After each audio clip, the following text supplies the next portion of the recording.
ಬಹಳ ತಿಂಗಳುಗಳಿಂದ ಒಂದು ಒತ್ತಾಯ ಕೇಂದ್ರ ಸರ್ಕಾರಕ್ಕೆ ಮಾಡಲಾಗ್ತಾ ಇತ್ತು. ಅದು OTTಗೆ ಸಂಬಂಧಪಟ್ಟ ಹಾಗೆ ಮೂಗುದಾರ ಹಾಕಬೇಕು, OTTಗೆ ಸಂಬಂಧಪಟ್ಟ ಹಾಗೆ ಟಫ್ ರೂಲ್ಸ್ ಅನ್ನ ಫಾರ್ಮ್ ಮಾಡಬೇಕು, ಹೊಸ ಗೈಡ್ಲೈನ್ಸ್ ಬೇಕು.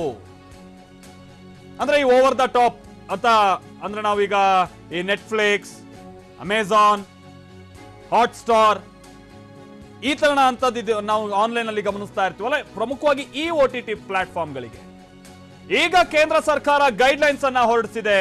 ಸಾಮಾಜಿಕ ಜಾಲತಾಣದ ವೇದಿಕೆ ದುರ್ಬಳಕೆ ಆಗ್ತಾ ಇದೆ, ಹೀಗಾಗಿ ಸೋಷಿಯಲ್ ಮೀಡಿಯಾಗಳಿಗೆ ಅಂಕುಶ ಹಾಕಬೇಕು.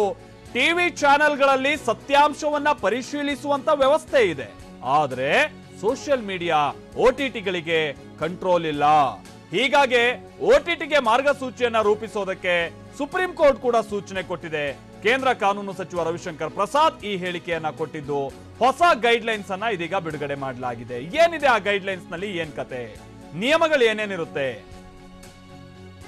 ಅಂದ್ರೆ ಇನ್ನು ಮುಂದೇನು ನಾವು ಬಹಳ ಸ್ವೇಚ್ಛೆಯಿಂದ ಬೇಕಾದಂಗೆ ಪೋಸ್ಟ್ ಮಾಡೋದು ಸೋಷಿಯಲ್ ಮೀಡಿಯಾದಲ್ಲಿ, ಅಲ್ಲಿ ಇವ್ರ ಧಾರ್ಮಿಕ ಭಾವನೆಗೆ ಏನಾದ್ರು ಧಕ್ಕೆ ಆಗಬಹುದು ಅಥವಾ ಇನ್ಯಾರನ್ನಾದ್ರೂ ಮಾನಹರಣ ಆಗ್ಬಹುದಾ ಅಂತ ಚಾನ್ಸಸ್ ಇದೆ, ಯಾವುದನ್ನು ಹಿಂದೆ ಮುಂದೆ ನೋಡದೆ ಪೋಸ್ಟ್ ಮಾಡೋದು. ಆಮೇಲೆ OTT ಪ್ಲಾಟ್ಫಾರ್ಮ್ಗಳಲ್ಲಿ ಕೆಲ ವೆಬ್ ಸಿರೀಸ್ ಅಥವಾ ಸಿನಿಮಾಗಳು ಅದನ್ನ ಅವುಗಳಿಗೆ ಅಂಕುಶ ಹಾಕಬೇಕು ಅನ್ನುವಂತ ರೀತಿಯಾಗಿತ್ತಲ್ಲ, ಅಂತ ಸಿನಿಮಾಗಳು ಇನ್ ಮುಂದೆ ಬಹುಶಃ ಹಾಗಾದ್ರೆ OTT ನಾವು ಕಾಣಕ್ ಸಾಧ್ಯ ಇಲ್ವಾ ಅಥವಾ ಅವುಗಳಿಗೆಲ್ಲ ನಿಯಂತ್ರಣ ಬೀಳ್ಬಹುದಾ? ನೋಡ್ತಾ ಹೋಗೋಣ, ನಾವು ನಿಮ್ಗೆ ಸ್ಟೆಪ್ ಬೈ ಸ್ಟೆಪ್ ಆಗಿ ತೋರಿಸ್ತಾ ಹೋಗ್ತೀವಿ ಏನೇನ್ ನಿಯಮಗಳಿದೆ, ಏನ್ ಕತೆ ಅನ್ನೋದಕ್ಕೆ ಸಂಬಂಧಪಟ್ಟ ಹಾಗೆ. ಬಟ್ ಇದಕ್ಕೆ ಸಂಬಂಧಪಟ್ಟಂಗೆ ಸುಪ್ರೀಂ ಕೋರ್ಟ್ ಕೂಡ ಸೂಚನೆ ಕೊಟ್ಟಿತ್ತು. ಆಮೇಲೆ ಈ OTTಗಳಿಗೆ ಸಂಬಂಧಪಟ್ಟ ಹಾಗೆ ಈಗಿರುವಂತ ಬೇರೆ ಬೇರೆ ಜಾಲತಾಣಗಳೇನಿದೆ ಅಂದ್ರೆ ನಾವು ಹೇಳ್ದಂಗೆ ಈಗ ನೆಟ್ಫ್ಲಿಕ್ಸ್ ಜೊತೆಗೆ ಅಮೆಜಾನ್, ಹಾಟ್ಸ್ಟಾರ್ ಈ ತರನ ಅಂತದ್ದೆಲ್ಲವೂ ಸೇರಿ ಅವರೇ ಒಂದು ನಿಯಮಗಳನ್ನ ಫಾರ್ಮ್ ಮಾಡ್ಕೊಂಡಿದ್ರು. ಆಕ್ಚುಲಿ ಸುಮಾರು 20ಕ್ಕಿಂತ ಹೆಚ್ಚಿನ OTTಗಳೆಲ್ಲವೂ ಸೇರಿ ಸ್ವಯಂ ನಿಯಂತ್ರಣವನ್ನ ಹಾಕೊಳ್ಬೇಕು ಅನ್ನುವಂತ ನಿಟ್ಟಿನಲ್ಲಿ ಹಿಂದೆಯಿಂದನೂ ಕೂಡ ನಿಯಮಗಳಿತ್ತು. ಬಟ್ ಆ ಸ್ವಯಂ ನಿಯಂತ್ರಣ ಸರಿಯಾಗಿ ಪಾಲನೆ ಆಗ್ತಾ ಇಲ್ಲ ಅನ್ನುವಂಥದ್ದು ಇಲ್ಲಿರುವಂತ ಆರೋಪ. ಅದರಲ್ಲೂ ಕೂಡ ಈ ಕೆಲ ಸಿನಿಮಾಗಳಿಗೆಲ್ಲ ಸಂಬಂಧಪಟ್ಟಾಗೆ, ವೆಬ್ ಸಿರೀಸ್ಗೆ ಸಂಬಂಧಪಟ್ಟಂತೆ ಬಹಳ ಆಕ್ರೋಶ ವ್ಯಕ್ತ ಆಗ್ತಾ ಇದ್ದಂಥದ್ದನ್ನ ಕೂಡ ನಾವು ಗಮನಿಸ್ತಾ ಇದ್ವಿ. ಆಮೇಲೆ ಸುಮ್ಮನೆ ಸುಳ್ಳುಗಳೇ ಜಾಸ್ತಿ, ಪುಕಾರ್ಗಳೇ ಜಾಸ್ತಿ.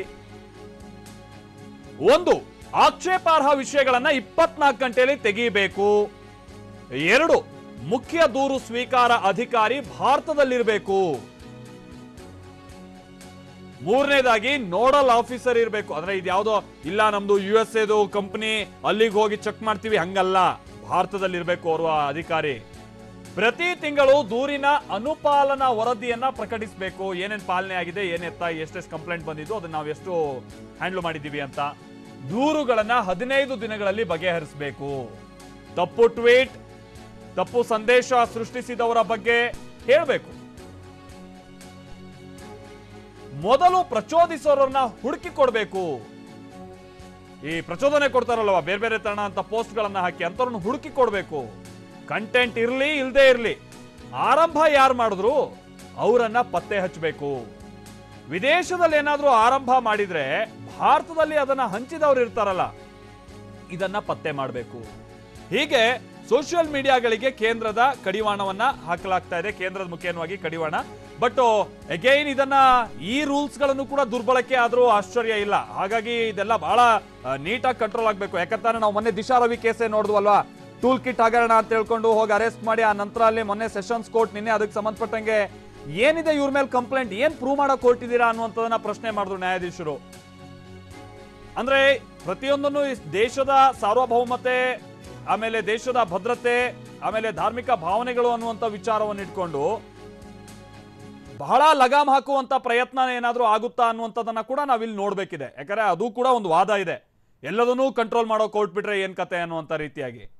ಬಟ್ ಕಡಿವಾಣ ಅಂತೂ ಹಾಕ್ಲೇಬೇಕಿತ್ತು 100%. ಅದಕ್ಕೆ ಸಂಬಂಧಪಟ್ಟಂಗೆ ಈ ನಿಯಮಗಳು ಎಷ್ಟು ಅನುಕೂಲಕ್ಕೆ ಬರುತ್ತೆ ಅನ್ನೋದನ್ನ ನೋಡ್ಬೇಕಿದೆ. ಇದಕ್ಕೆ ಸಂಬಂಧಪಟ್ಟಂಗೆ ಇವತ್ತು ಸಚಿವರು ಏನ್ ಹೇಳಿದ್ರು ಬನ್ನಿ ಕೇಳೋಣ. पड़ेगा। एक सवाल आता है फर्स्ट ओरिजिनेटर का, कि खुराफात हुई, but who was the creator, who was the first creator of the mischief? बार बार चीजें रीट्वीट पर ट्वीट होनी शुरू होती हैं, कई बार महम शुरू हो जाता है ऑन व्हाट्सएप, मॉब लिंचिंग में। तो फर्स्ट ओरिजिनेटर कौन है, इसके बारे में बताना पड़ेगा। This first originator will not, we don't like to have the content, क्योंकि कंटेंट तो बाहर आ जाता है, कई लोग ट्वीट करते हैं. Who began the mischief? ये आपको बताना पड़ेगा. ये मिस्चीफ अगर भारत के बाहर से हुआ है तो भारत में उसको किसने शुरू किया ये बताना पड़ेगा. I repeat, the social media platforms, upon being asked either by a court order or by the government authority, will be required to disclose the first originator of the mischievous tweet or message, as the case may be. And this should be only in relation to sovereignty and integrity of India, number one.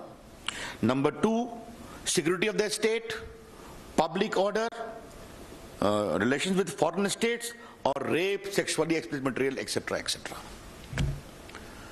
तो आपको ये बताना पड़ेगा कि खुराफात पहले किसने शुरू की, उसको आपको जानकारी देनी पड़ेगी. यस.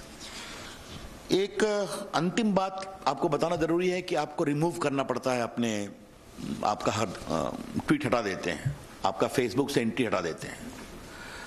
तो अगर कोई significant social media intermediary remove और डिसेबल करता है किसी यूजर के कंटेंट को, तो आपको उसको इंटीमेट करना पड़ेगा, उसकी सुनवाई करनी पड़ेगी. If you seek to remove the or disable access to the content of any social media user, you are required to give him reasons and also hear him. ये हमने एक प्रोविजन रखा है. मित्रों, ये जो सिग्निफिकेंट सोशल मीडिया के लिए जो हमने कानून बनाया है वो 3 महीने में हम लागू करेंगे ताकि वो अपनी मैकेनिज्म को इंप्रूव कर लें.